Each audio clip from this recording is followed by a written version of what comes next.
The book. Authors Stephen Gardner and Devin McGraw. Summary.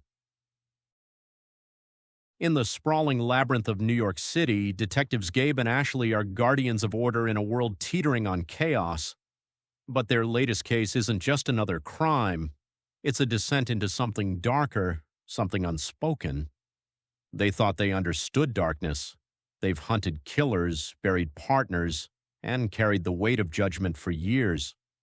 But when a cryptic book surfaces, the Book of Devon, and bodies begin falling in surreal, symbolic ways, they're pulled into a mystery that stretches beyond death, beyond justice, beyond reason. Karen, a woman with her own scars and secrets, becomes the tether between them and a truth too dangerous to confront. As the trail deepens, they find themselves hunted by an enemy who knows them better than they know themselves. Evil isn't always hiding in the shadows. Sometimes it's waiting right in front of you, smiling. Torn between duty and a creeping truth that threatens everything they believe, Gabe and Ashley must confront their pasts, question their reality, and decide who deserves to be saved and who was never meant to be. Acknowledgements. Your willingness to help with our story meant the world to us, knowing we had friends and family supporting the journey. This is our first attempt at weaving a tale, and your insights were an invaluable part of the process. Your feedback, encouragement, and belief in this project made all the difference, and we couldn't have done it without you. Thank you. Melissa, Nathan, Cole, and Crash, and his cat Coco, Chris, Wendy, Lindsay, Tracy, Anthony, Brannon, and Kyla. About the authors, Steve Gardner. One night I woke up with the overwhelming urge to challenge myself. I had always wanted to write a novel, but fear held me back. Growing up, people told me I wasn't good enough, and for a long time I believed them since I'm dyslexic. That doubt kept me from pursuing telling stories for years, but this time I decided to push past the fear. I reached out to my friend Devin, and together we brainstormed ideas, had late-night Discord calls, and over 5 months we completed our first story. This book is my version of a true detective story, the kind of season I would write if I ever had the chance. I poured everything I had into bringing this story to life, and I truly hope you enjoy it. I've always loved a good story, whether through movies, video games, or books, and this project was my way of creating something I'd love to experience myself. And remember, if you never try, you'll never fail. But without failure, there's no learning, and without learning, there's no success. So, take the leap, challenge yourself, and see where the journey takes you. Devin McGraw. Hi. Devin here. I have always had a passion for stories, both reading and telling. Reading became a place to explore the stories and minds of great authors like Patrick Rothfuss, Brent Weeks, and Orson Scott Card, just to name a few. So, when my friend Stephen, weird to call him that, he's Robo to me, came to me with excitement about writing a book instead of asking, "What game are we playing today?" I jumped at the idea. Being a part of the creative process of writing this book has been an amazing experience. I look forward to hearing more about what you, the readers, think of our first attempt at a book. If you want more, there is more. But we need to know. Prologue. August 19th, 1998, 12:09 a.m., the Basement of Shadows. The basement was dimly illuminated by a series of old mismatched lamps positioned haphazardly around the room, casting uneven patches of light across walls plastered chaotically with photographs, scribbled notes, and lengths of red string that connected each piece like veins feeding into a diseased heart. The room was cold, dampness seeping through the cracked concrete floor, infused with the stale scent of decay and damp earth. In one corner, stacked boxes leaned precariously while an ancient humming refrigerator cast its pale glow over the disheveled space. Dark, dried stains marred the concrete, stark reminders of recent violence. At the center of this disorder stood John. His face, hollowed by sleepless nights and drawn taut with obsession, was illuminated sharply by the uneven lamplight. Dark circles beneath his eyes spoke volumes, whispering tales of his descent into desperation. He hovered over a cluttered table, fingers twitching nervously over an open book bound in faded leather, the Book of Devon. Its pages were thick, edges frayed from constant handling, marked heavily by multicolored sticky notes of annotations in frantic handwriting that blurred into cryptic patterns. Beside the book lay a single silver coin. Its polished surface shimmered strangely beneath the flickering light, emanating an energy subtle yet compelling. John felt its weight pressing deeply into his palm, heavier and more significant than mere metal should ever feel, filled with promises both thrilling and terrifying, promises of power he could scarcely comprehend. The coin pulsed gently, almost as if alive, its rhythm aligning ominously with John's own heartbeat, drawing him closer, whispering secrets just beyond his grasp. "You see?" John murmured urgently, eyes darting furtively across the chaotic collage of notes and images pinned to his evidence board. "It's all here. Every detail matters. Every fragment counts." The room absorbed his words greedily, returning nothing but oppressive silence. Frustration bubbled beneath his thinning veneer of control. With trembling fingers, John crossed out a name from a worn list at the center of the board. A list of 100+ names, carefully chosen, meticulously researched embodiments of human excess and depravity. Yet each failed attempt revealed their inadequacies, their sins merely ordinary, never the profound depravity he desperately needed, the kind of soul dark enough to reshape everything, to shatter the illusion of morality itself. Another disappointment, another line slashed through, each failure marking a step closer yet somehow still agonizingly far from his ultimate goal. John stepped away from the table, pacing restlessly, his eyes flickering between the board and the silent audience gathered around him, real victims, their pale limbs awkwardly twisted, faces forever frozen in expressions of terror or pleading. A woman dressed in a stained blouse stared vacantly forward, a man slumped in the corner, eyes wide in eternal surprise, a broken watch lying next to his outstretched hand, forever marking the time his life ended. They were quiet judges in the makeshift courtroom of his fractured mind. "They call it madness," John muttered bitterly, shaking his head. "Madness? No, it's clarity. The coins reflect our true selves, every secret, every sin laid bare."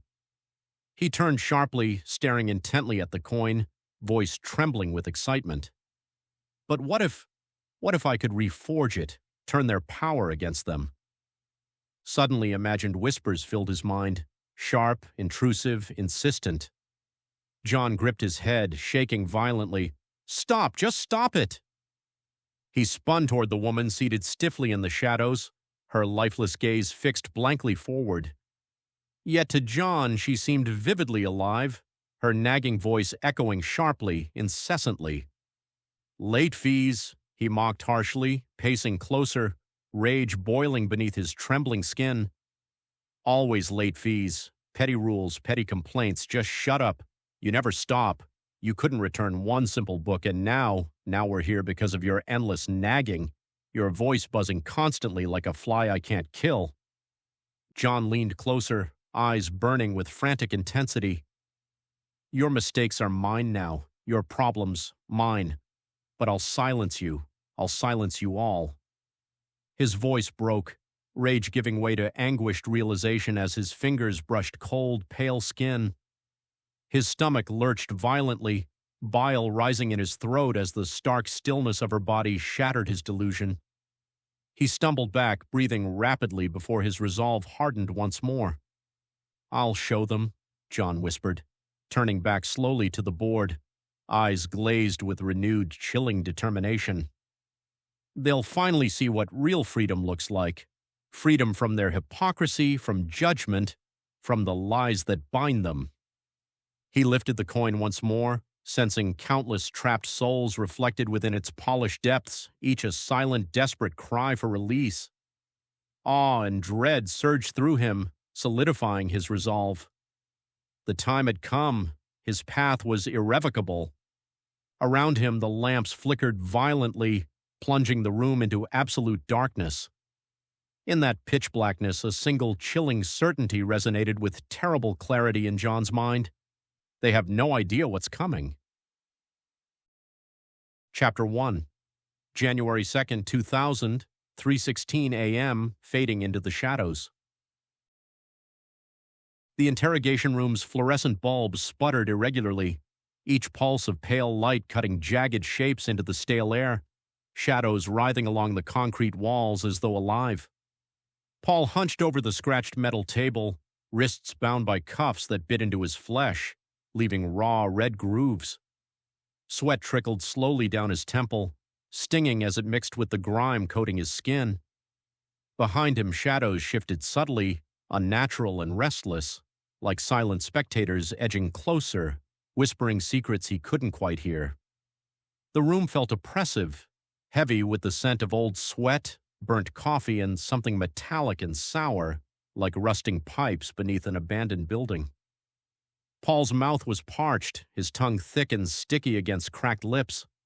5 hours he'd sat here, the ticking clock growing louder with every agonizing second, each passing moment stretching tighter, pushing his silence to the brink of collapse.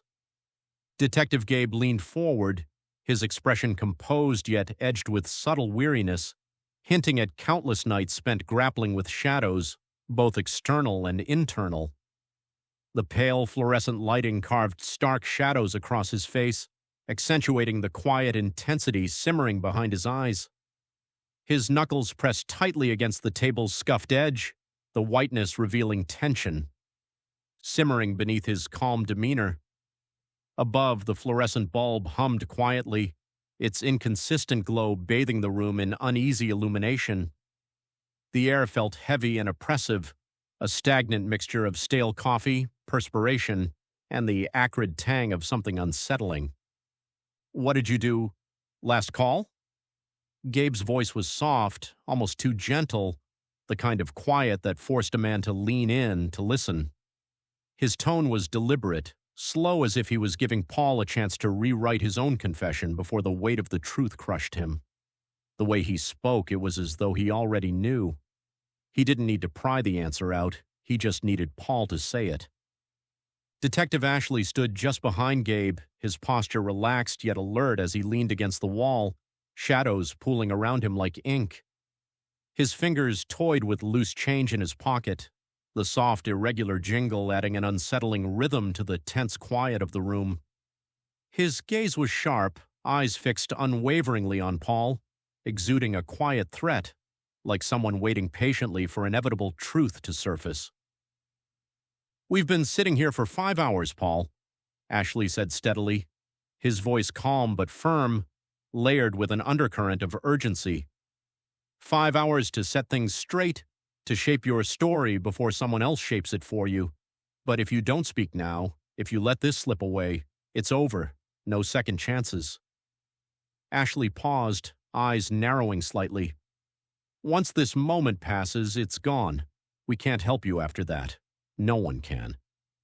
The words sat heavy in the air, pressing against Paul like a weight. The faint hum of the light overhead grew louder, more grating. The shadows along the walls seemed to stretch just a little further, their edges too sharp, too unnatural. Paul swallowed, his throat dry, his pulse a dull throb against the metal cuffs biting into his skin. He shifted, but there was no comfort to be found in movement. He was pinned, not by the restraints, not by the table, but by the truth that was closing in on him, the inevitable reckoning waiting just beyond the next breath.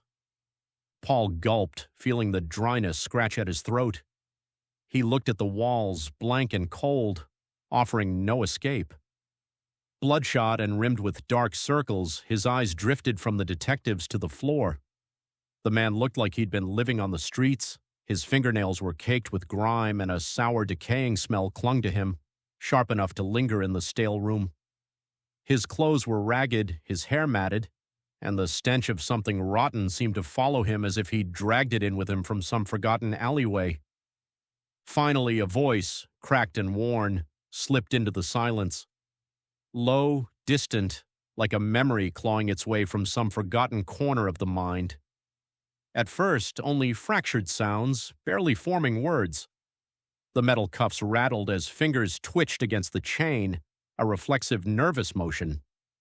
Shoulders rose with a slow inhale, then fell with a shuddering exhale. But then, "It started with the father," he murmured, his voice cracking on the words. "Sitting in that ugly plaid chair, watching the late news like it mattered, didn't even hear me. I stood there, watching him breathe, each rise and fall of his chest, peaceful, like the world wasn't about to shift beneath him." Paul's eyes blinked, shifting away from the detectives as if making eye contact would shatter something fragile inside him. Then I stepped forward, quiet so he wouldn't notice until it was too late. He didn't even put up a struggle. Paul paused, the corners of his mouth pulling upward into a grim smirk. Then I went up to the kids' rooms, tucked them in real tight, made sure they wouldn't move, wouldn't stir. The little one blinked up at me, groggy, and asked if I was the tooth fairy. I guess I was, in a way, taking something while they slept. Paul's voice dropped into a chilling whisper. Kids say the darndest things, don't they? Paul paused, then leaned back in his chair, his chest rising with a twisted sense of pride. Then there was Mrs. Brentley, the wife, solid 8, maybe a 9. We stayed up all night, partied till sunrise, if you catch my drift. You need to tell us the truth, Paul.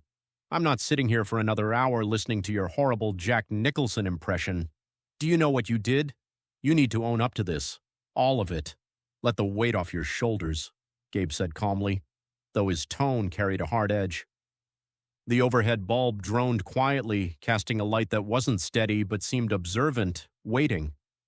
The walls felt closer now, the air laced with stale coffee and something deeper, something unpleasant, like rust or blood left too long in the cold. The shadows edged toward Paul, inching forward intentionally. Ashley watched from the corner, his silhouette partially consumed by shadows that shifted with each irregular pulse of the overhead light. The room itself seemed to tighten, its silence pressing against the walls like a held breath. "Why? What did they do to you?" Ashley's voice cut through the thick air, sharp, probing. Paul exhaled slowly, his fingers drumming against the cuffs like he was counting something unseen. Because it was already set in motion. I was just the one carrying it out. I don't expect you to get it. What had to happen? Ashley fired back, voice taut with frustration. Paul paused, each word heavier than the last, as he continued step by step, detailing the night's horrors. His grim, steady monotone became a haunting rhythm, each tick of the clock blending with his words as he recounted the twisted tale, a story that seemed too dark or surreal to be accurate. Paul told them almost everything, his voice a dull monotone as he recounted each detail. He described how he'd first met Mrs. Brentley, casually mentioning it like it was a chance encounter. She'd been at a gas station holding the door open for him. That was 3 months ago. Since then, he'd been following her, mapping out her life in chilling precision. What time she dropped the kids off at school, when her husband left for work, and when he returned home. Gabe slid a stack of photos across the table, each image a snapshot of Mrs. Brentley's life captured from the shadows. "Why do you have these?" Gabe asked, his voice hard but steady. Paul's eyes lingered on the photos and he gave a slight nod. "That's my timeline wall. Helps me keep track of where she was and where she'd go. If you watch someone long enough, they become predictable. People have routines. You know where they drive, shop, and eat, all within a month's time. They don't even realize it," he said, a strange glint in his eye. "They just do it, over and over." Ashley exchanged a quick glance with Gabe, his expression unreadable. They were sifting through a confession, but this wasn't just about the crime anymore. This was Paul's twisted obsession laid bare, his disturbing compulsion to know everything about someone else's life. "So you made notes," Ashley said, his voice calm but probing. "All those little details. And then what?" Paul tilted his head as if considering the question. His lips twisted into a faint, hollow smile. "Then you wait. You wait because one day all those details come together, and you finally get what you've been looking for. The interrogation room's light wavered momentarily, casting elongated shadows across the narrow table where Paul sat, his hands cuffed in front of him. Gabe was seated across from him, close enough to catch every shift in Paul's expression. Ashley leaned back against the wall, his arms folded, watching in silence, fingers idly playing with the loose change in his pocket. "Why would you do this, Paul?" Gabe asked, his voice steady, his eyes locked onto Paul's. "Why ruin someone's life?" Paul hesitated, then sneered, his voice laced with frustration. "Because they had everything I wanted, all right?"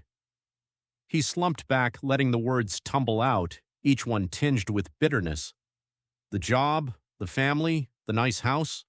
I did everything right, put myself through school and worked my way up, but every time someone knocked me back down, fired me, overlooked me, every damn time." He laughed, a harsh, empty sound. "So, yeah, for one night I wanted it," Paul said, his voice hollow. His fingers flexed against the cuffs, the metal scraping as if trying to anchor him to the table. "Figured I'd play house, pretend it was mine." He looked up, his eyes darting between the detectives, searching for judgment or understanding. He wasn't sure which. Ashley, still leaning against the wall, narrowed his eyes but kept quiet, letting Gabe continue. "So, do you regret it?" Gabe's tone was calm but probing, each word carefully chosen. Paul looked away, his lips pressing into a thin line. After a moment, he shrugged. "Maybe. I just thought I'd have more time. Didn't expect them to catch on so quickly." Gabe didn't blink. He'd seen this before, seen men grasp for justifications that even they didn't fully believe. "So when the police showed up in the morning," he pressed, "was that your choice, or something whispering to you?" Paul's face glinted with something, pride perhaps, or defiance. "I still can't believe I got out of there alive," he muttered, voice trailing off like he was only now realizing the weight of it. He looked between Gabe and Ashley, brow creasing in confusion. "But, strangest thing, just before it all went dark, I thought I saw the two of you standing there. Right there, looking down on me. Thought I was dead, but then I woke up in the hospital." He let out a hollow chuckle, shaking his head. "John always said I wasn't ready, said I wasn't cut out for it." Paul licked his lips, testing the words like he was recalling a private joke. "Guess I showed him." The faint jingle of coins ceased as Ashley's hand stilled in his pocket. He straightened slightly, his gaze intense but silent, letting Gabe take the lead. "You were lucky, Paul," Gabe said softly, leaning forward. "Most people don't get a second chance like that." Paul forced a nervous giggle, glancing back and forth between the two detectives. "Guess so. Yeah, but I'm here now. It's all over, right?" Ashley's voice cut through the room, cool and measured. "Sometimes choices are funny, Paul," Ashley said, his voice low, almost conversational. "They always feel like they're yours until they don't." His words seemed to hang in the air, a quiet warning laced with something that made Paul's stomach twist. The light dimmed momentarily, shadows shifting and deepening along the walls as though the room itself were holding its breath. Paul swallowed, a bead of sweat rolling down his temple. The smugness he'd held onto began to slip, replaced by a creeping unease. Gabe tilted his head, his eyes studying Paul. "So, what do you think will happen next?" Paul blinked, caught off guard. He forced a laugh inwardly, but it sounded hollow even to him. "I don't know. Trial, maybe. Prison, if that's what they decide. Whatever happens, happens." Gabe and Ashley exchanged a brief glance, one that passed in the space of a heartbeat but carried a depth that Paul couldn't quite grasp. When Gabe turned back, his expression softened, though his gaze remained steady. "Sometimes, Paul," Gabe said, his voice low, "what happens next isn't just up to them." The words slipped into the silence like a stone into deep water, sending invisible ripples through the room. Paul fidgeted, feeling the pressure of something he couldn't name, as if he were teetering on the edge of something vast, hidden just beneath the surface. Ashley leaned in slightly from his position against the wall, his voice low but piercing. "One more time, Paul. Why?" His tone was soft, yet it carried a weight that seemed to fill the room. Paul swallowed, his mouth dry. He hesitated and went silent. The light in the room vibrated, leaving Paul in a pool of shadows as he stared down at his hands, his silence stretching into the room like a weight. Ashley, leaning against the wall, watched him with a cold, impassive gaze while Gabe sat across from Paul, unmoving, studying every subtle shift in his expression. Ashley broke the silence, his voice steady. "Is that it? Are you done talking?" Paul's shoulders slumped as he looked down, his fingers tracing the edge of his cuffs. The seconds ticked by, each one echoing in the heavy quiet. Finally, he looked up at Gabe, a flash of something, regret, defiance, flickering across his face. "Yeah, I'm not saying anything else without my lawyer." A smirk ghosted across Ashley's face and he pushed himself off the wall. "All right then, let's go." He snapped his fingers, the door behind Paul swung open and 2 guards entered, their footsteps echoing as they moved toward Paul. As they lifted him by his arms, the cuffs clinking heavily, Paul felt an unexpected weight dragging down his wrists, the chain seeming somehow denser, colder. The guard's grip was firm and immovable as they moved him out of his seat. The 2 detectives exchanged a barely perceptible nod. Then Ashley reached into his pocket and slid 2 coins across the table toward Paul. Each coin was about the size of a quarter, their silver edges gleaming faintly in the light. "Hey, Paul," Ashley said with a hint of dry amusement. "Take these. Maybe you'll need them to call your lawyer." Paul looked down at the coins, confusion clouding his face as he hesitantly took them, their extraordinary weight settling into his palm. The guards tightened their grip on him, leading him toward the door. Behind them stood a woman, strikingly poised, her silhouette sharp against the dim hallway light. A fitted dark blue dress clung to her frame, its fabric catching the light with an eerie shimmer, like coins sinking beneath the surface of the water. Her name tag read, Special Agent Karen Crow, but the weight of her presence made the label feel inadequate. She offered a polite nod to Gabe and Ashley, her light blue eyes so blue they almost were white, lingering on them a moment longer than necessary, a silent understanding passing between them. As the handcuffed man passed through, Karen stepped aside gracefully, extending an arm to direct him. "This way," she said softly, her voice smooth and calm as she gestured to the right, her gaze steady and unwavering. Paul glanced back once, his brow furrowing as he took in the 3 figures standing behind him. He tried to shrug off the strange feeling tugging at him, the odd sense that something larger loomed just out of reach. He let the guards guide him down the dim hallway, the coins clutched in his hand, unaware of their true purpose. As Paul disappeared through the doorway, Karen gave Gabe and Ashley a final knowing glance. Without another word, she turned and followed the guards, her heels clicking softly against the floor, her presence fading into the shadows. Chapter 2. January 3rd, 2000, 11:48 p.m. Neither could fully articulate. Ashley had worn his detective's badge for longer than memory could precisely define. When Gabe was fresh to the force, he couldn't help but prod Ashley about his past. "What did you do before this gig? Where'd you come from?" he'd ask. Each time Ashley would respond with a faint smirk and the same cryptic reply, "This is all there is to do."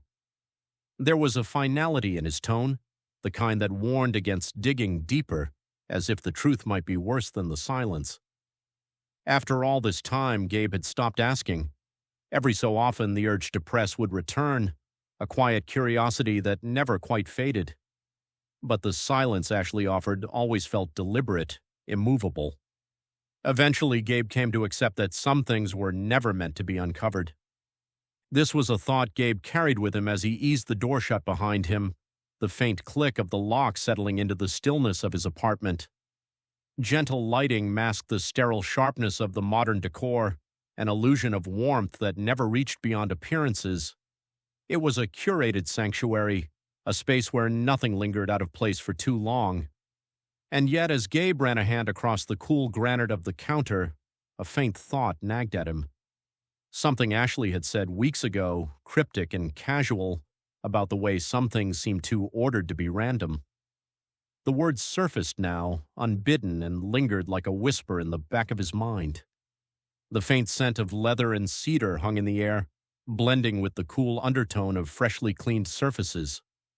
He shrugged off his jacket, reaching for the coat hook by the door, pausing briefly in front of the mirror that caught his reflection each night as he returned home. A glance confirmed that his shirt was only slightly wrinkled, his hair still neatly styled. His light blue eyes held a glint of fatigue, the kind that lingered even after a long day's work, but he looked composed, as he always did. Satisfied, he moved to the kitchen. The city lights filtered through the sheer curtains, casting geometric patterns on the pristine floor like broken glass on a sidewalk. The stainless steel of the fridge glinted under the lights as he pulled it open. He grabbed a glass, filling it halfway with milk, the coolness against his palm grounding him. He took a few slow sips, the chilled milk refreshing, then left the half-empty glass on the counter, savoring the quiet, solitary ritual. Sinking into the couch, Gabe let the soft cushions cradle him, but the tension in his shoulders refused to ease. The television murmured softly, a muted soundtrack failing to penetrate the isolation wrapping around him. He stared at the screen, unseeing, the perfection of his surroundings only amplifying the restlessness he couldn't name. Feeling unrested, Gabe headed toward the bathroom and flicked on the light, the tiles gleaming white against the deep gray of the walls. Steam began to fill the room as he turned on the shower, its familiar warmth relaxing his muscles. He stepped in, letting the heat wash away the day. He wrapped himself in a towel when he finished, clearing a patch of steam from the mirror. His reflection came into focus, chiseled features framed by short blonde hair, a defined jaw softened by faint stubble. His fingers lingered over the intricate sleeve tattoo on his left arm, each panel a tribute to Nightfall, one of the last comics his father ever gave him, inked into scenes he could still recite from memory. Lowering his hand, he traced the long, jagged scar shaped like a 7 that stretched across his left pectoral and dipped down toward his abs, a haunting reminder of a time he never spoke about. The scar was a mark of a past life, but one that never quite faded from his mind. He dried off, slipped into a pair of soft gray sweatpants, and moved into the living room, where the low ambient lights cast a golden hue over the furniture. He sank into the plush couch, its soft embrace providing temporary refuge from thoughts he couldn't silence, then grabbed the remote and turned on the TV, allowing the gentle murmur of a familiar show to fill the room. He was content to let the city's noise fade, finding solace in this quiet private refuge. Across town, Ashley trudged up the stairs to his apartment, each step creaking beneath him. The hallway lay dimly lit, punctuated only by the occasional sputtering of a fading bulb. Shadows clung to the walls, making the building's age and wear all the more apparent. He reached his door, pausing briefly as he fished for his keys, the distant sound of a couple arguing in another apartment echoing down the hall. As Ashley closed the door, it creaked against the swollen frame, a groan that echoed in the stale, smoky air. The faint scent of burnt coffee lingered, mixed with the sour tang of unwashed fabric. The uneven floorboards shifted under his weight, their protest a familiar reminder of the building's age. An old couch sagged slightly in the middle, its once rich fabric faded and fraying at the edges. The chipped coffee table in front of it held a few crumpled takeout containers and half-read newspapers, their headlines slightly blurred by coffee stains. He tossed his jacket over the couch's arm and loosened his tie, the weight of the day hanging on his shoulders. His dark hair, normally slicked back, was now slightly tousled, and the lines of exhaustion etched across his face were more pronounced in the apartment's dim light. His eyes, deep and intense, held a shadow of something unspoken, a burden he carried alone in the silence of his space. As he ran a hand over his jaw, feeling the rough stubble there, his reflection caught his eye in the dusty window by the door. The city lights outside barely cut through the grime, casting his face in a muted glow. He looked like a man who'd lived more than a few lifetimes, his features hardened yet carrying a trace of something softer, hidden beneath the years of habit and routine. With a sigh, he kicked off his shoes, the thud heavy against the old floorboards, and slouched into the worn couch, the springs groaning beneath his weight. His fingers drummed an uneven pattern against his thigh, matching the restless rhythm of his thoughts. The radiator's low hiss did little to warm the room, and the silence pressed in, heavy with secrets, dense with regret. Ashley leaned back, his gaze drifting toward the ceiling as the night settled around him like a worn blanket, familiar and suffocating. In this quiet, empty space, the only sounds were the distant hum of the city and the persistent ticking of an old clock on the wall, each second pulling him further into his own thoughts. The two men sat alone in their respective spaces, the city's heartbeat filling the silence, each of them immersed in their own reflections, one in a room full of comforts, the other in a place stripped to essentials, both bound by a purpose neither could fully articulate. Chapter 3, May 10th, 1999, 12:23. A.M., not heavy, just real. In the dim silence of the hallway, Gabe and Ashley stood shoulder to shoulder, the door clicking shut behind them. "So, burrito?" Gabe asked, his stomach growling audibly. Ashley smirked, already moving toward the stairs. "No, thank you, rookie. Let's go to the bar. They've got food, and I need a drink." Gabe stepped into the bar first, the door closing behind him with a muted thud that cut off the city's chill. Inside, the world narrowed into a cocoon of noise and scent. A low hum of conversation drifted between clinks of glass and bursts of laughter. The air reeked of fried food and stale beer, tinged with the sharpness of old whiskey. Flickering sports highlights played across the walls, casting restless shapes across scuffed wooden floors and the dulled shine of brass fixtures. A cheer rose from a booth in the back, half-drunken and full of life. He paused just inside the threshold, letting his eyes adjust to the dim. No sign of Ashley yet. Gabe made his way to the bar, nodded at the bartender, and leaned against the counter, the low thrum of the room crawling up his spine. He didn't sit, just waited. Outside, Ashley lingered. Under the hum of a flickering neon sign, a girl maybe 20, maybe younger, leaned against a street lamp, her arms curled around her stomach. Her vomit pooled by the curb, glinting like something too intimate to witness, too public to avoid. Beside her, a guy flicked a lighter open and closed, the flame never catching. He wasn't paying attention, just acting concerned. Ashley's hand drifted into his coat pocket, fingers brushing the coins there. The familiar click of metal against metal calmed something beneath his ribs. "You keep numbing the pain like that," he said quietly, eyes on the girl. "One day you won't feel anything left." She didn't lift her head, just muttered, "Not your business." Her boyfriend glanced over, brow tight. "Get lost, old man." Ashley held the look a moment too long, the coins turning slow and steady between his fingers. Then he nodded once, as if tucking the moment away, and stepped through the door. Inside, the warmth hit him like a wave. Gabe stood just past the entrance, hands tucked into his coat pockets, eyes sweeping the bar. He didn't sit. He was waiting. Ashley stepped in, letting the door swing shut behind him. Gabe raised an eyebrow. "You ever just not say something?" Ashley shrugged, letting the coins slip back into his pocket. Didn't seem like she was listening anyway. "Look what the cat dragged in," a voice teased from behind the bar, smooth and edged with familiarity. Melissa, the bartender, stepped into view, her confident smile catching the faint glow of the overhead lights. Her dark eyes sparkled with mischief as she tucked a stray lock of jet-black hair behind her ear, the motion as fluid as her style. Even in the bustle of the bar, her presence commanded attention, every move deliberate yet effortless.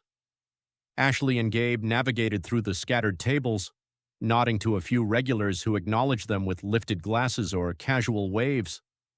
They took their usual seats at the bar, stools that felt like they conformed to their shapes. "The usual for you boys?" she asked, leaning forward slightly with a playful grin that revealed a hint of curiosity beneath her professionalism. Ashley nodded. Sure thing. He turned to Gabe. What would you like? I'll take care of this round. Gabe glanced at the chalkboard menu, the faintest smile tugging his lips. Spicy burger, curly fries, and your darkest draft. Might as well enjoy it while we can. His words carried a hint of humor, but the weight in his tone didn't go unnoticed by Ashley. Melissa leaned in closer, her tone dropping to a conspiratorial whisper. You boys still chasing ghosts? I hear whispers, people going missing, strange stuff happening around town. Her eyes flicked briefly to Ashley, her expression unreadable.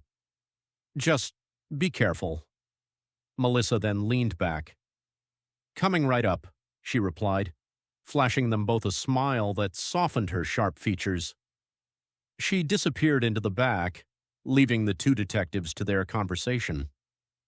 They settled into easy small talk, discussing the latest scores flashing across the screens and sharing the occasional joke.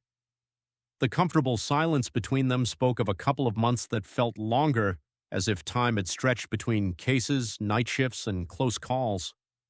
A few minutes later, the bartender returned with their drinks. She set a frosty pint in front of Gabe and a tumbler of whiskey beside Ashley. Leaning in close, she spoke quietly, her voice carrying a mix of relief and vulnerability. Thanks, Ash. What you said, it really helped. Her hand lingered on the counter, her eyes searching his for a moment before she straightened. Stay safe, okay? Ashley gave a slight nod, his gaze softening in response. You're a good kid, he replied, his voice gruff but sincere. You're going to do great things. Just make sure you take care of yourself. She smiled, visibly relieved. Will do. Really, I appreciate it. With a quick nod, she turned to tend to other customers, leaving them alone again. Gabe raised an eyebrow at Ashley as she moved away. Playing doctor now? Ashley shrugged, taking a sip of his whiskey. Just pointed her in the right direction. The rest was up to her. Gabe smirked. Always the helpful type. Before Ashley could retort, he pulled out a pack of cigarettes and tapped one out. Placing it between his lips, he lit it with a silver lighter, the flame briefly illuminating his face. He took a long drag, exhaling a plume of smoke that curled lazily toward the ceiling. From down the bar, a disgruntled voice broke through the din. You can't smoke in here? Ashley didn't bother to look over. Sue me, he snapped back, taking another drag.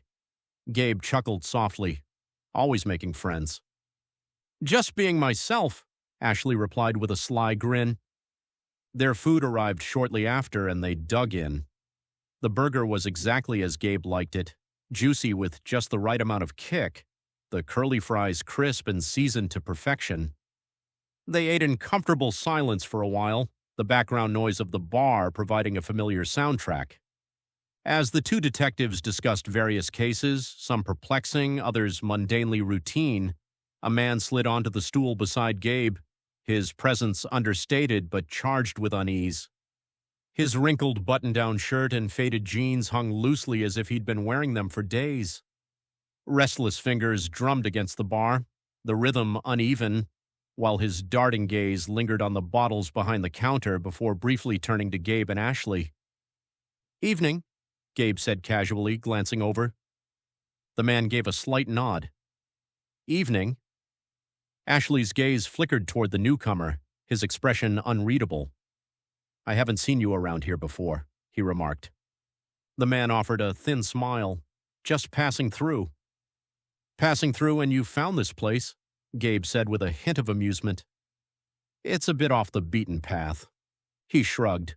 Just started walking and ended up here. Ed up, the bartender returned, setting a drink in front of the man without being asked. A neat bourbon. On the house, she said with a nod. Appreciate it, the man replied. Gabe and Ashley exchanged a subtle glance. There was something about this man, a quiet intensity that piqued their interest. Thank you again, the man replied, wrapping his hands around the glass. After a quiet moment, he glanced over at Gabe.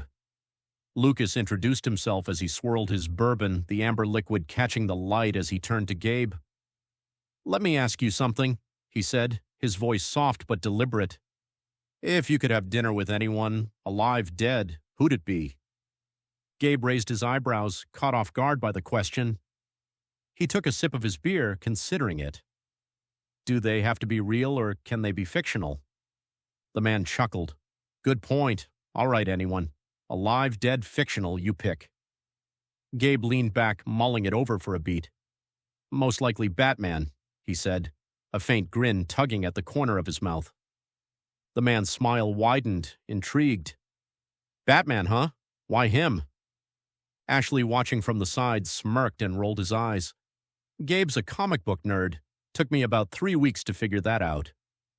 "Not just that," Gabe replied, glancing sideways at Ashley. "It's more, well, the way he operates. He's got this code, these lines he won't cross. Guy keeps the city safe but never pretends to be anything more than he is. Batman knows exactly what he stands for, even if no one else does." He took another sip, his eyes briefly thoughtful. The man nodded, seeming to consider Gabe's answer carefully. "Makes sense. A guy like that must be lonely, though." "Maybe," Gabe replied, "but I guess that's what makes him interesting." "Okay, I have a question for you. If you could choose one person to find you in every lifetime, who would it be?" Gabe asked. Gabe's question seemed to linger in the air, hovering between them. Lucas's expression shifted, the easy smile fading as something deeper, something almost haunted, flickered in his eyes. "If I could choose one person to find me in every lifetime," Lucas repeated, his voice low, almost to himself. He looked down, fingers tracing the rim of his glass. "It would be, well, her name was Rachel." He paused, lost in thought, and Gabe and Ashley exchanged a subtle glance, both sensing the weight behind his words. "We met in high school," Lucas continued, his voice softening with each word. "She was everything. Kind, brilliant, the type of person who walked into a room and made it feel lighter, you know?" He smiled faintly, the memory bringing a distant warmth to his eyes. "We were young, and I thought we had all the time in the world, planned out a life together even, but—" Lucas swallowed, the shadow of something dark crossing his face. "We were supposed to meet that night," Lucas began, his voice heavy with the weight of memories. "She was on her way to see me. It was just a simple drive, barely a few miles, but she never made it." He paused, the words catching in his throat. "The crash was instant," they said. "No time for pain, no time to even—" His voice cracked and he swallowed hard, his eyes fixed on the bourbon glass as if it held the answers he'd been searching for ever since. Gabe leaned back, a respectful silence filling the space between them. "I'm sorry, man," he murmured, genuine sympathy in his tone. Lucas nodded, brushing it off with a tight smile. "It's been a long time, but I still think about her. Sometimes I wonder if, I don't know, maybe if things were different, she'd still be here. I like to think that if I'm out there in some other life, some other place, she'd find me." Ashley took a slow sip of his whiskey, his gaze fixed on Lucas with an intensity that seemed to cut through the usual barroom chatter around them. "You think she'd still be there for you?" he asked, voice calm but edged with curiosity. Lucas looked down, then nodded slowly and considered the question, his expression thoughtful. "Yeah, she would have. She always does. She was one of the good ones. She always had this way of knowing exactly who she was and what she stood for, kind of like Batman." Lucas laughed quietly. "I'd give anything to go back, change what happened that night." Ashley stared into his glass, then looked up slowly, and for a moment he was silent as if weighing Lucas's words. Finally he spoke, his tone reflective. "You know, what you are not changing, you are choosing." The words hit with a quiet resonance, settling into the conversation like a stone dropped into still water. Lucas seemed to ponder them, his eyes distant, as if the weight of that truth was pressing on something deep within him. Gabe nodded slowly, glancing sideways at Ashley. "Well put," he murmured, the trace of a knowing smile on his face. Lucas managed a faint smile, looking down at his drink, Maybe you're right. Maybe I've been holding on too tight to something I should have let go of a long time ago. He raised his glass, offering a silent toast to what we hold on to and what we let go of. As Lucas set his glass back down, the warmth of the memory and the weight of Ashley's words settled over him. The bar around them moved on, laughter in the distance, glass scraping against wood, TVs mumbling sports highlights. But at the bar, something unspoken had taken root. Lucas stood nodding to each of them with a small, knowing smile. Anyway, thanks for the years. Then he slipped away into the crowd, as if he'd never been there at all. Silence followed. Gabe watched the door swing closed behind him, then glanced at Ashley. That was a lot. Ashley didn't look up from his drink. Yeah. A little deep for an introduction, don't you think? Ashley's lip twitched. Maybe, but I've found people don't really talk about what matters until they think no one's listening. Gabe leaned back, staring into his glass. Or maybe they save the real stories for strangers because they don't have to carry the aftermath. Ashley finally looked over, his gaze calm but heavy. Either way, it means something. Gabe gave a quiet nod, lifting his glass. Here's to the ones who tell the truth when no one's asking. Ashley tapped his drink against Gabe's, and the ones who hear it anyway. They drank in silence, the weight of it all settling around them, not heavy, just real. Chapter 4, March 22nd, 1999, 2:47 a.m., a last goodbye. Regret didn't whisper in the interrogation room. It lingered, stale and sour, soaked into the walls like old smoke. The hum of the overhead light wasn't steady, but twitchy, off-tempo, casting erratic flashes over the scratched metal table where Gabe and Ashley sat without a word. Then the door opened with a tired groan. Beatrice Baldacci shuffled in, her movements brittle, like her bones were unsure they could hold her. Her face was blotched and raw, eyes red-rimmed, and her cuffs chimed softly as she moved.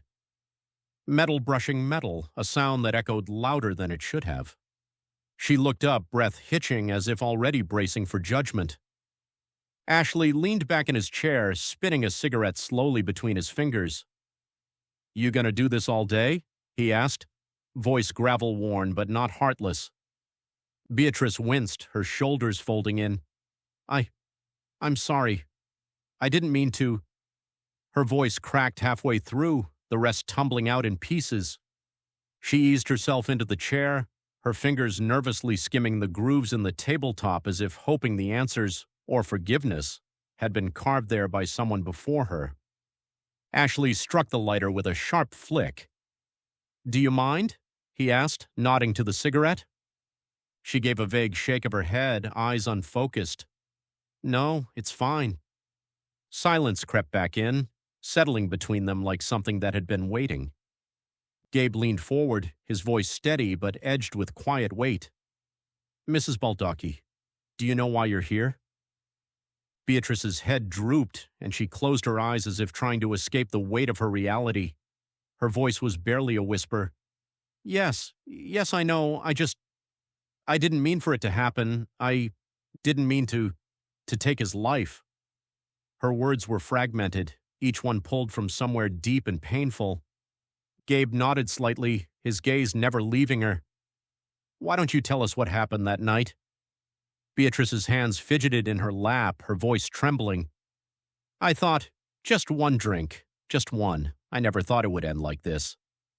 Ashley leaned forward, the cigarette between his fingers glowing faintly in the dim light, its wisp of smoke curling like a quiet accusation. His voice, low and edged with steel, broke the silence. Choices are funny things, Beatrice, he said, exhaling slowly. They're never done. They ripple. They reach farther than you'd ever expect. They touch people you'll never even meet. Gabe shifted slightly, his jaw tight. He didn't speak, but the pause between them said enough. She swallowed, then began, her voice thick with regret. It was my boyfriend, she hesitated.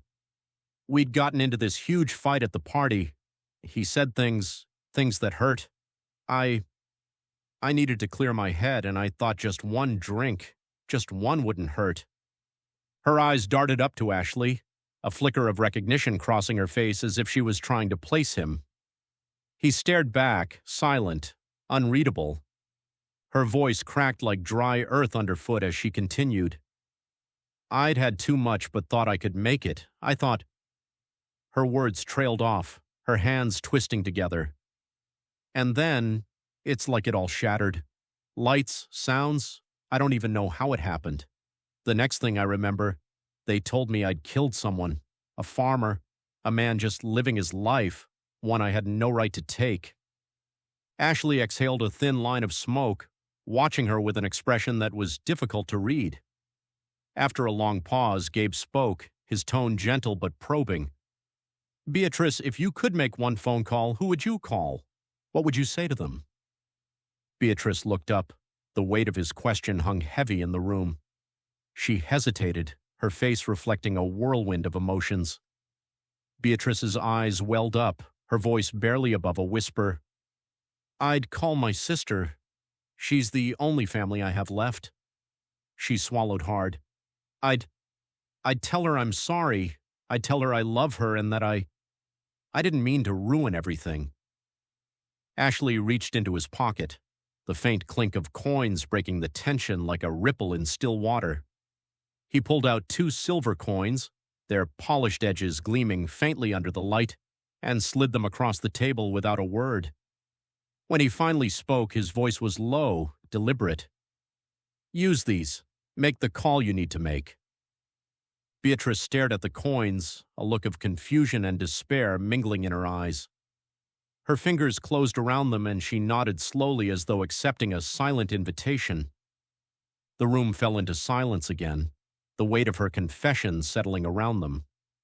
After a moment, the door creaked open and 2 guards stepped inside. They moved toward her, each taking one of her arms, gently lifting her to her feet. Beatrice paused at the door, her red-rimmed eyes catching on Ashley. She studied him, her gaze narrowing as if tracing the edges of a memory she wasn't sure was real. Then her breath hitched, recognition breaking through the haze of exhaustion. The bar, a sidewalk, a stranger's voice, a warning she hadn't wanted to hear. I should have listened to you. Her voice cracked, barely rising above the silence. Should have stopped drinking, like you told me. The words fell between them, fragile and raw, dragging the past forward like an old scar resurfacing. Her grip tightened around the coins in her hand as if suddenly aware of their weight. Of his. Ashley didn't move. His expression shifted, barely, but the edge in his eyes softened for just a moment. Go make the call, he said, voice low, measured, like closure. As the guards led Beatrice toward the door, a figure emerged from the hallway's muted shadows, her steps slow, purposeful, like she'd been waiting. Karen's pale dress caught the ambient light just enough to blur her outline, giving her a softened, almost unreal glow. Her icy blue eyes met the detective's without hesitation, filled with a quiet depth that didn't need words. She gave the faintest nod, then turned to Beatrice with a calm, practiced grace. This way, to the left, please, she said, her voice low, steady, and absolute. Beatrice looked back at Ashley one last time, then took a deep breath and followed Karen down the hallway. As she walked, the weight of the coins in her hand seemed to grow heavier. Near the end of the hall, a single phone was mounted on the wall, its receiver worn from years of use. Beatrice's trembling hands closed around the worn receiver, its cold metal biting into her palm as she lifted it to her ear. Her breath hitched as she dialed, the clink of the coins in her other hand resonating like distant echoes of judgment. She clutched them tightly, their smooth edges grounding her as though they carried the weight of her unspoken apology, waiting to bridge the gap between regret and redemption. Back in the interrogation room, Gabe and Ashley stood silently, watching the door close behind her. Guess some people have to hit rock bottom to see the light, he muttered. Sometimes, Ashley muttered, his voice thick with weariness, people have to shatter completely before they can see the cracks they've been ignoring. Gabe nodded and let out a slow breath, eyes still on the closed door. Yeah, I guess, he said. And by then, it's already too late. Ashley took a long drag from his cigarette, the tip glowing briefly before settling back into a dull ember. The smoke curled around him, hovering in the dim light as if it had a life of its own. Strangely, the cigarette showed no signs of burning out. He flicked off a bit of ash, glancing over at Gabe, who gave a slight knowing nod. Without another word, they rose from the table, pushing their chairs back. As they stepped into the hallway, Gabe and Ashley paused, glancing to their left. A young woman sat at her kitchen table in a small, unremarkable apartment, far from the weight of the interrogation room but still tethered to it in ways unseen. The space was quiet, too quiet, the kind that settled in the corners of a room and lingered. An untouched cup of tea had long since gone cold beside an open book, its pages still fanned at the same place they had been an hour ago. The soft hum of the refrigerator filled the silence, a steady, rhythmic presence against the otherwise motionless night. Then the phone rang, sharp, mechanical, too loud for the quiet. The receiver trembled in its cradle, each chime pressing into the silence. She didn't move, just watched. The sound felt wrong, like something that shouldn't be calling. Then slowly she stood. Her hand hovered above the receiver, hesitation trembling in her fingers, like some part of her already sensed the call was never meant to come. After a breath, she picked it up. The receiver felt oddly heavy in her hand, cold against her skin, as though it had been waiting. She lifted it to her ear. "Hello?" she whispered, the word hanging in the room like a question asked too late. No answer came, no static, no voice, just a silence that didn't feel empty but full of something she couldn't name. Her brow furrowed. She didn't lower the phone. Her eyes welled and her lips began to move. Quiet, broken words meant only for someone she couldn't see. She never said a name, never raised her voice. She just spoke, slow, low, personal. A one-sided conversation unfolding across a distance that couldn't be measured by miles. And somewhere in the quiet of that connection was an echo of things left unsaid, a confession, a plea, a last goodbye. Chapter 5, June 2nd, 1999, 5:38 p.m., unfolded in its streets.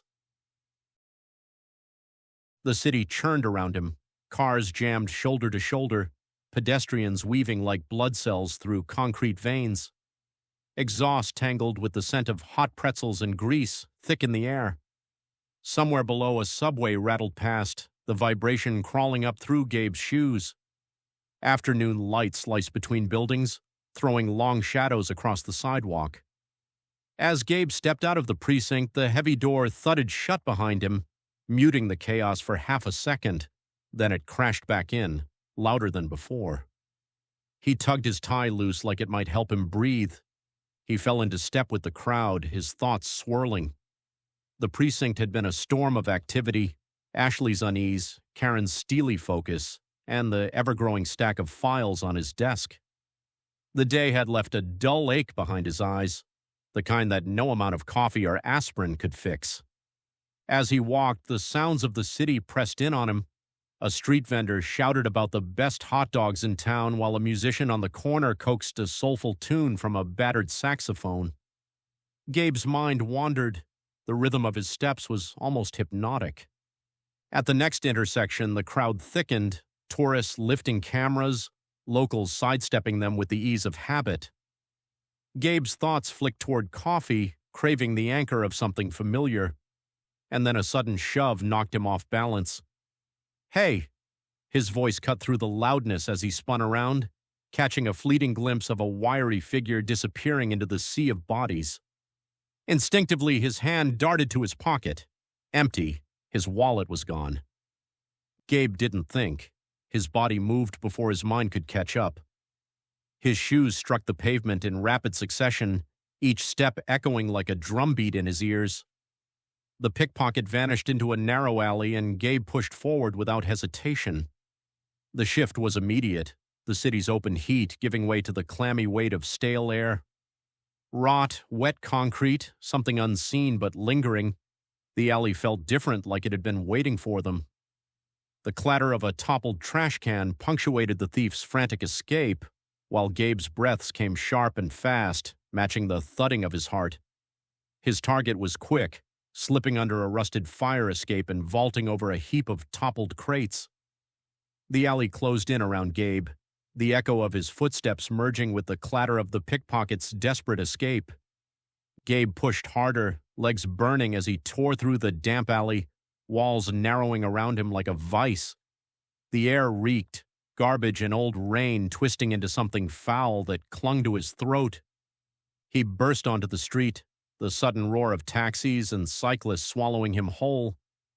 The thief was already ahead, weaving through traffic with the kind of precision that spoke of too much practice. Gabe shouted, but the city didn't care.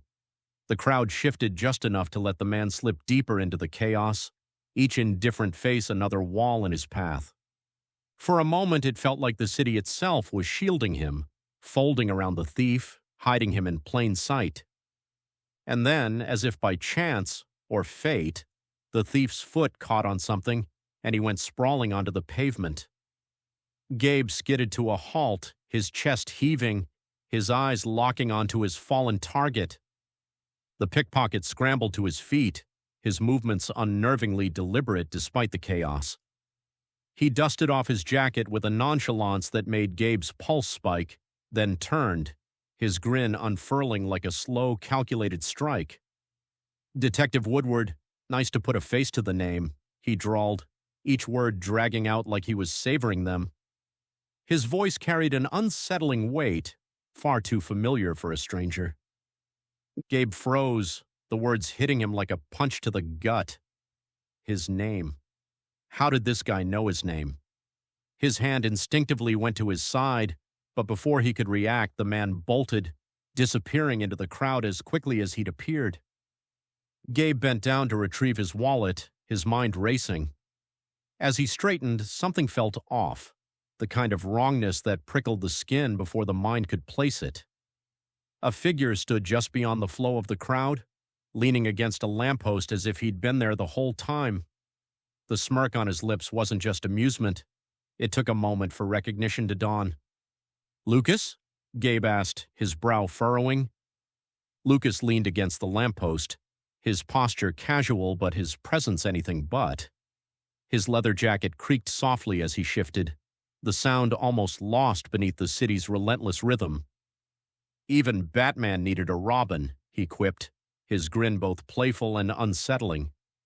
The faint glint in his eyes suggested he wasn't just joking, he was waiting, calculating, as if he knew far more than he was letting on. Gabe blinked, his pulse still hammering in his ears. "That was you? You tripped him?" Lucas shrugged, feigning nonchalance. "Saw you running after the guy. I figured I'd lend a hand, or should I say a foot. It seemed like you could use it." For a moment, Gabe just stared at him, the absurdity of the situation mingling with the lingering tension from the chase. Finally, he let out a breathy laugh, shaking his head. "Well, thanks, I guess." "Don't mention it," Lucas replied, his tone light but his eyes sharp. "Looked like you had your hands full. Figured a little teamwork wouldn't hurt." Gabe slipped his wallet back into his pocket, the familiar weight doing little to ground his restless thoughts. The thief's parting words echoed in his mind, a riddle wrapped in unease. "You ever get the feeling," he said, his voice low and measured, "that someone's been keeping tabs on you?" Lucas tilted his head, the playful glint in his eyes dimming as his expression turned serious. "Can't say I've had the pleasure," he replied, his tone sharpening. "But if someone's watching, it's rarely for anything good." The weight of the statement hung between them. Gabe glanced back toward the direction the thief had fled, his jaw tightening. "Thanks again, Lucas," he said, his voice quieter now. "Really?" Lucas gave him a slight nod. "Any time, Detective. Just remember, you're not as alone as you think." Lucas disappeared into the crowd with practiced ease, his silhouette swallowed by the city's restless rhythm. Gabe lingered, his feet rooted to the pavement as though moving might shatter the fragile logic he was trying to piece together. The noise of the streets blurred into a muted roar, a distant hum that felt both too close and too far away. The pickpocket's grin, the deliberate cadence. Of Lucas's words, the eerie timing. It all replayed in his mind, a symphony of unease building to a crescendo he couldn't quite grasp. He started walking again, slower, more deliberate this time. Head up, eyes scanning. No more drifting through the noise. The city buzzed around him, oblivious to the strange tension that had just unfolded in its streets. Chapter 6, January 12th, 1999, 7:42. A.M., The Real Trick's Knowing Why. The morning pressed down with quiet tension, the damp gray sky holding back rain like a breath not yet exhaled. Gabe stood at the foot of the precinct's weathered stone steps, his gaze tracing the cracked mortar as if searching for answers. The chill wasn't just in the air, it had settled in his chest, coiled and unshakable. Excitement and dread wrestled in his chest, the caffeine buzzing from his second cup doing little to quell the jitter in his hands. His shirt, still rigid from its packaging, scratched against his neck, a minor irritation amplified by the tension in his frame. The precinct surged with life, a ceaseless tide of movement and noise. Officers wove through the chaos, clipped voices blending with the shrill ringing phone chorus. Conversations overlapped, snippets of urgency and fatigue floating through the air. The hum of overworked computers mingled with the unpleasant tang of burnt coffee, grounding the space in a gritty, unrelenting reality. Gabe had barely stepped through the door when Captain Marshall intercepted him. Marshall's sharp eyes scanned him, his imposing presence somehow making the already bustling bullpen feel even smaller. "Detective Gabriel Woodward," Marshall intoned, his voice a deep rumble that sliced clean through the precinct's chaos. His sharp gaze flicked over Gabe, assessing him with the efficiency of a man who measured worth in seconds, not words. He extended a firm hand. "You can just call me Gabe," he replied. "Welcome, this way." Captain Marshall nodded, his words carrying a weight that left no room for argument. Gabe followed, clutching his notebook tighter than he needed to. Marshall's towering frame navigated the chaos effortlessly, his stride brisk and purposeful. Gabe struggled to keep up, his shoes clicking against the scuffed linoleum floor. The captain opened a file in his large hands, glancing at its contents as they walked. "Your academy scores are impressive," he said without looking up. "Not many rookies get dropped into a specialized unit like this right out of the gate. So tell me, Gabe, why should I let you stick around?" Gabe's throat felt dry, but he forced himself to meet the captain's gaze. "Because I'm ready to learn, sir," he said, his voice steady despite the fluttering in his chest, "and because I think this is where I'm supposed to be." Marshall studied him for a long moment, his expression unreadable. Then he grunted, closing the file with a decisive snap. "We'll see about that. Follow me." They moved deeper into the precinct toward the bullpen, the heart of the operation. Phones rang in disjointed symphonies. The rhythmic clack of keyboards merged with murmured conversations, and officers juggled coffee cups and files with practiced ease. Gabe's gaze darted from desk to desk, each one a snapshot of its occupant's personality, some cluttered with family photos and personal trinkets, others stark and utilitarian. Marshall came to a halt in front of a desk that seemed to be holding on to order by sheer defiance. Papers teetered in precarious stacks, threatening to collapse at the slightest disturbance. An old coffee mug, like it had been left behind in a hurry and forgotten, perched dangerously close to the edge as though daring anyone to test its balance. Ashley Todd sat behind the precarious stacks of paper, his dark eyes lifting with the kind of practiced focus that left no room for pretense. Each glance seemed to weigh and catalog as though he could disassemble someone's entire character from a single look. To Gabe, it felt like being caught in a spotlight, scrutinized yet strangely safe, as if Ashley wouldn't bother wasting energy on someone who didn't matter. He gave Gabe a slow once-over, his gaze lingering just long enough to set Gabe's nerves humming. "Green," Ashley said, the word falling from his lips like a gavel striking wood. His tone wasn't unkind, but it carried enough weight to make Gabe feel like he'd been measured and found lacking. Marshall didn't miss a beat. "This is Detective Gabriel Woodward. He's your new partner." "It's Gabe," he corrected quickly, stepping forward with an extended hand. His gaze flicked to the nameplate on the desk. "You must be Ashley Todd, a detective with 2 first names. That's bold." Ashley's lips curled into a grin as he leaned back in his chair, arms crossing over his chest. "Well, it's to distract you for having a woman's first name." He let the joke hang, then added with a lazy drawl, "Partner, huh?" ignoring the offered hand. "You've got that deer-in-the-headlights look down, Pat.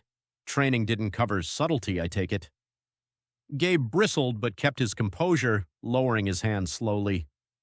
"They taught me plenty," he said, meeting Ashley's gaze evenly.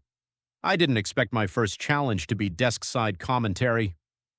Marshall's sharp look cut through the exchange like a whistle through fog. "Play nice, Ashley," he said, his tone clipped but laced with the weariness of familiarity.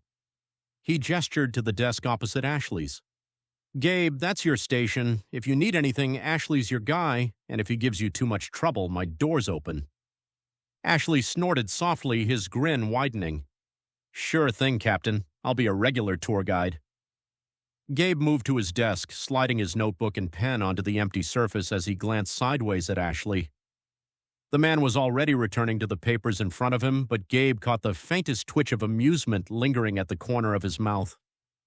Gabe watched as Ashley returned to his notebook, the faint scratch of his pen cutting through the din of the precinct. There was something about him, an edge to his focus, like tension coiled just beneath the surface. Gabe couldn't decide if his new partner's intensity was comforting or unnerving. Maybe it was both. "Well, rookie," Ashley said, his smirk widening, "let me help you blend in." He gestured to the stack of files on his desk. "Start with these." Gabe perched at his new desk, a fresh recruit in a room that seemed to pulse with purpose. The desk was still relatively bare, save for a notepad, a pen, and a chipped coffee mug that someone had left behind. He glanced around, his eyes scanning the chaos, looking for an anchor. Ashley stood and stretched, his chair creaking in protest. "Observing, huh?" he said, his tone light but edged with amusement. "Well, let me help you observe something useful." With a satisfying thud, he dropped a thick file folder onto Gabe's desk. The label read Case 723-B in bold black letters. Gabe hesitated before opening it, the weight of the folder feeling almost symbolic. "What's this?" Gabe asked, flipping through the first few pages. Grainy crime scene photos stared back at him. A woman sprawled across a kitchen floor, her hand outstretched as though reaching for help that never came. Ashley perched against the edge of the desk, his arms crossed like a shield. "Your first case," he said, his tone deceptively light. "Welcome to the deep end." Gabe's brow furrowed as he scanned the file. "Why us?" he asked. "Why not the regular guys?" "Because we're not the regular guys," Ashley replied, his voice darkening slightly. "Our job isn't just to close cases, it's to understand them. The why, the how, and sometimes—" He trailed off, his eyes flicking to the open case file. "Sometimes the answers aren't what you expect." Gabe nodded slowly, the weight of the assignment settling over him. He glanced at Ashley, the older detective's face unreadable but lined with an unspoken weariness. Ashley leaned back slightly, his tone softening but retaining its edge of authority. "Look, kid, we're not here to lock people up. That's someone else's problem.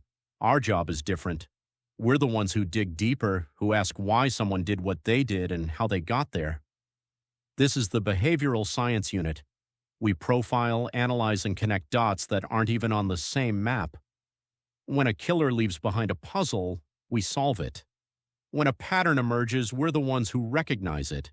If there's a lie in someone's story, we don't just see it, we figure out why they're lying. Because if we don't uncover the truth, the whole truth, no one else will. And trust me, Gabe," his gaze sharpened as he leaned forward, "the truth has a habit of hiding in the last place you'd think to look." The interrogation room was stark and unwelcoming, its dull gray walls absorbing the overhead light.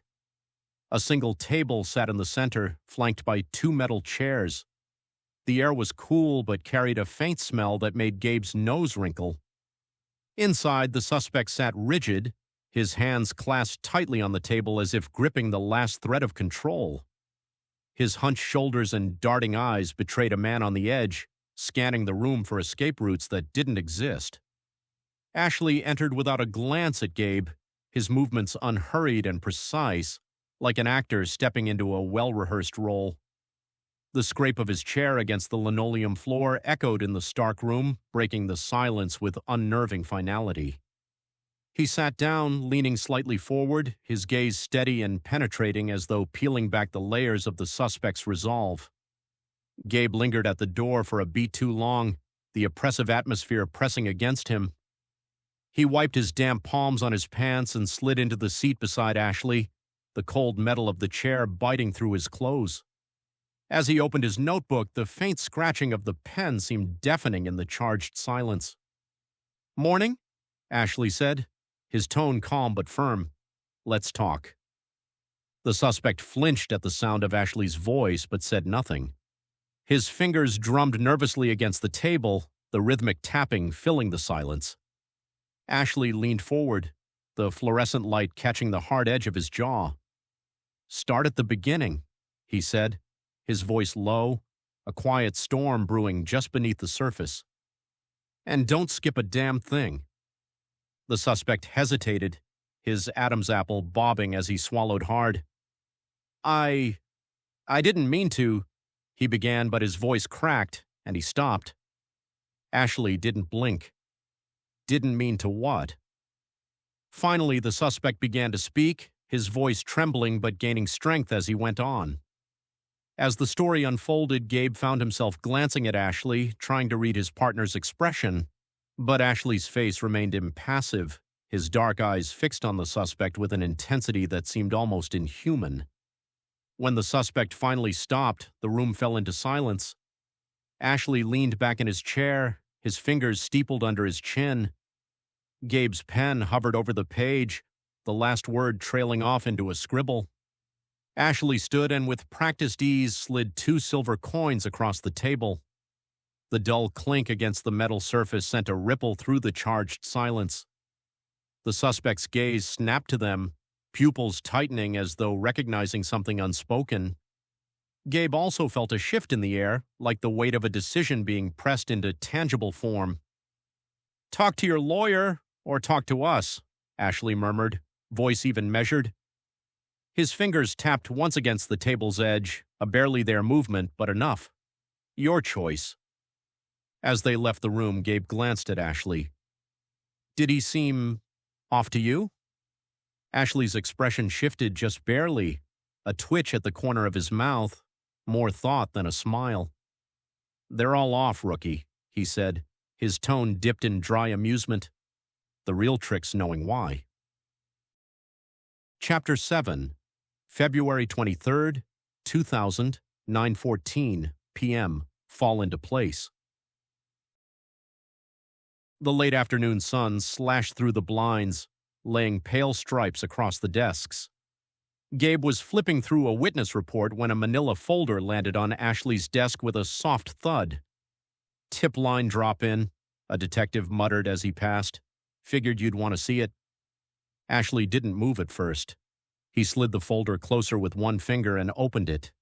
His eyes scanned the page and stilled. Gabe glanced up. "Something interesting?" Ashley's tone was flat, too even.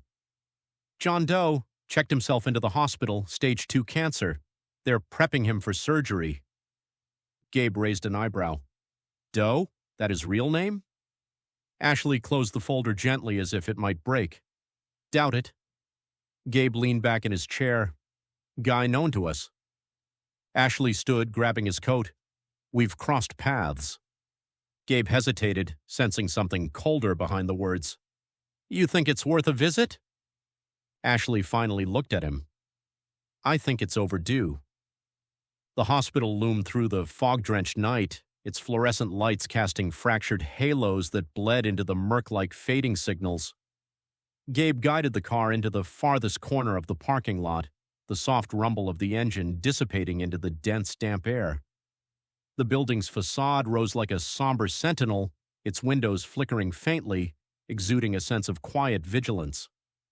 The acrid hint of rain-soaked asphalt mixed with a faint trace of antiseptic, a sterile warning that clung to their senses. Shadows pooled along the hospital's edges, restless and shifting, as though the structure held a silent awareness, waiting for its next story to unfold. They entered through the side door where the automatic glass slid open with a reluctant hiss. Inside, the sterile scent of antiseptic clung to the air, sharp and persistent. The faint hum of overhead lights buzzed like an unwelcome thought, accompanied by the muted squeak of rubber soles against the linoleum. The atmosphere was thick and heavy with the quiet desperation of those who lingered in the dim waiting areas, their faces hollowed by worry and fatigue. Ashley walked ahead, his boots clicking softly against the polished floor. His shoulders were squared, his steps purposeful, but there was an edge to his movements, a tension Gabe had come to recognize.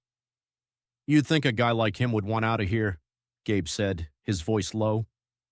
It was more for himself than for Ashley, a feeble attempt to cut through the oppressive silence. Ashley didn't look back. "He's exactly where he wants to be," he replied, his tone clipped. The words hung in the air, unspoken implications settling like dust. The nurse's station was nearly empty, manned only by a young woman with tired eyes and a coffee cup clutched like a lifeline. She barely glanced up as Ashley leaned against the counter. "We're here for the John Doe in room 312, Ashley said, flashing his badge. The nurse's brow furrowed slightly and her hand hesitated over the keyboard. "He doesn't get many visitors," she said cautiously, typing in the information. "Is everything okay?" Ashley's smile was thin, almost predatory. "Not yet." Gabe shifted uncomfortably as they made their way down the corridor. The walls were painted a pale green, a color meant to soothe but only succeeding in amplifying the sterile coldness of the place. Doors lined either side, some slightly ajar, revealing glimpses of silent patients or dim monitors. The floor beneath their feet seemed to groan with each step. Room 312 was at the end of the hall. The door was closed, a single beam of light visible beneath it. Ashley stopped in front, his hand hovering over the handle. He turned to Gabe, his expression unreadable. Ashley stepped up to the bed, his shadow stretching over John like a storm rolling in. He didn't speak, didn't move, just stood there, shoulders squared, gaze locked, every inch of him radiating a cold, silent fury. John's grin spread slowly, shamelessly, and sharply, his hollow eyes locking onto Ashley's with something smug simmering beneath the surface. He looked like a man savoring every second, feeding off the weight pressing in around them. "You were there," Ashley growled, the words rough, jagged, as if dragged from the depths of his chest. "The night Brad died, and you had a run-in with Karen and me days after." John tilted his head, his hollow eyes narrowing with faint amusement. "Was I?" he murmured, his voice smooth but taunting, each word carefully placed. "Memory's a fragile thing, Detective. It doesn't just fade, it adapts, twists itself into something that fits the story you need to tell yourself." Ashley's hand slammed down on the bed rail, the metallic clang shattering the room's fragile stillness. The vibration rattled up his arm, but it was nothing compared to the fire crawling under his skin. "Don't!" His voice dropped, low and raw. "Play games with me. I know what I saw." "Do you?" John leaned forward, his gaunt face catching the dim light. His voice softened, almost pitying. "Or is that just the story you've been telling yourself? Because the truth, Ashley, is never as neat as we want it to be." Gabe stayed near the door, his eyes darting between the two men. The tension in the room was palpable, like the air before a lightning strike. He'd seen Ashley angry before, but this was different, raw, unfiltered, and dangerously close to breaking. "You think you know me?" Ashley spat. "You don't know anything about me." John's smile disappeared, replaced by something colder, more calculating. "Oh, but I do," he said softly. "I know what keeps you awake at night. I know the weight you carry, the things you've done to survive. I know about the coins you play with when you are thinking." Ashley froze, the words hitting him like a blow. The color drained from his face, but his eyes burned with a mixture of rage and fear. "How do you know about that?" he demanded, his voice barely above a whisper. John didn't answer. Instead, he leaned back against the pillows, his grin returning as he tapped a finger against his temple. "It's all up here, Detective. Everything you've been running from. You think you're here for answers, but you're really here for absolution, and that's something I can't give you." Ashley's breathing quickened, his fists clenched so tightly that his knuckles turned white. Gabe stepped forward, placing a firm hand on his partner's shoulder. "Ash," he said quietly, his voice steady. "Let's go." But Ashley didn't move. His eyes stayed locked on John, his jaw working as if chewing on words he couldn't bring himself to say. "You were there," he repeated, his voice cracking. "You could have stopped it. Why didn't you stop it?" John's smile faded, replaced by a blank, inscrutable expression. "Because it wasn't my place," John replied, his voice eerily calm, as if reciting a fact rather than justifying his actions. His gaze locked onto Ashley's. "Not every thread is meant to be pulled." The overhead light sputtered a harsh stammer of electricity before dimming the room in a sudden, breathless pause. Monitors hiccuped their static, slicing through the quiet like broken glass. Gabe's hand drifted toward his sidearm, instinct, tension. But the movement sparked something else. That grin, the alley. A voice, half casual, half taunting. "Detective Woodward, nice to put a face to the name." His fingers froze over the holster. He looked again at the man in the hospital bed. The sunken cheeks, the smugness behind the eyes. It wasn't just another patient. It was the pickpocket. It was him. He glanced at Ashley, rigid, unmoving, his jaw locked in a way that made him look less furious than fractured. The door creaked open and Karen entered, her presence cutting through the tension like a sudden gust of cold air. "What's going on here?" she demanded, her voice steady but laced with quiet urgency. Her heels struck the linoleum with deliberate precision, each step amplifying the oppressive silence as her sharp gaze flicked between the men in the room. Gabe turned to her, his voice low. "John Doe's playing games. He knows more than he's letting on." Karen's gaze shifted to John, who had leaned back against the bed, his expression one of serene amusement. "He's trying to get in your heads," she said bluntly, "and judging by the looks on your faces, it's working." Ashley finally stepped back, his face a mask of barely contained rage. "We're not done," he muttered, his voice low and dangerous. "Oh, but you are," John replied, his voice almost a whisper. "For now." Karen moved to stand beside Gabe, watching as Ashley stormed out of the room, his footsteps echoing down the sterile corridor. She turned back to Gabe, her expression serious. "Is he okay?" Gabe shook his head, the weight of the moment pressing down on him. "No," he admitted. "None of us are." As the door eased shut, John's voice slid through the narrowing gap, low and deliberate. "See you soon, detectives." The words didn't just linger, they settled, sinking into the space like stale air, heavy and unshakable as if they were etched into the walls themselves. The room settled into a heavy silence, broken only by the rhythmic hum of the machines. Outside the door, two guards shifted slightly, their measured stillness a silent testament to the unspoken tension lingering within. Inside, John reclined with a grin that hung on his face like an enigma, subtle yet unnerving. It carried an air of quiet confidence, as if he were orchestrating a game whose rules and outcome only he truly grasped, already steps ahead, waiting for the pieces to fall into place.